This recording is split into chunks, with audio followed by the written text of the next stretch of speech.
হোক না একটু মিষ্টি মুখ, বাড়বে তাতে মনের সুখ। এক বাটি ময়দা, ময়দাটা একটু চেলে নেবেন যাতে কোনো ডেলা না থাকে।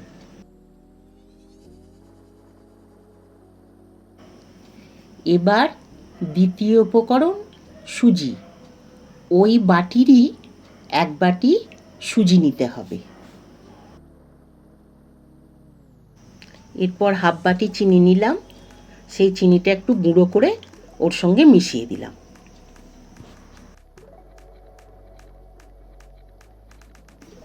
এরপর দিলাম খানিকটা এলাচ আর মৌরি।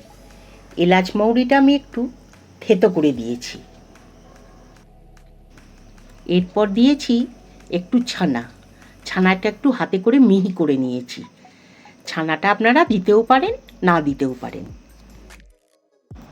এরপর এই সমস্ত জিনিসগুলোকে খুব ভালো করে মিশিয়ে নিতে হবে। আর একটা জিনিস, এখানে কিন্তু গরম দুধ ব্যবহার করলে হবে না। দুধটা আমি আগেই জাল দিয়ে ঠান্ডা করে রেখেছি। তারপর পরিমাণ মতো দুধ দিয়ে ব্যাটারটা তৈরি করতে হবে।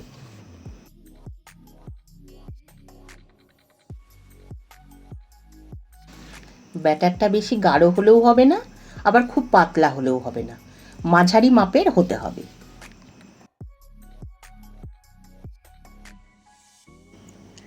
একটা কড়াইয়ে আমি খানিকটা সাদা তেল গরম করতে দিয়েছি।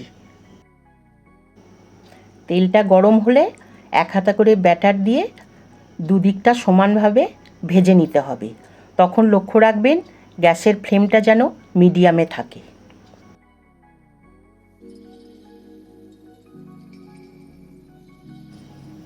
দেখুন কত সুন্দর মালপোয়াগুলো ভাজা হয়েছে, একবারে লাল লাল করে। পাশের একটি পাত্রে আমি চিনির রস তৈরি করে নিয়েছি। প্রত্যেকটা মালপোয়া ভেজে নেবার পর রসের মধ্যে ভিজিয়ে দিতে হবে। তারপর রেডি আমাদের মালপোয়া।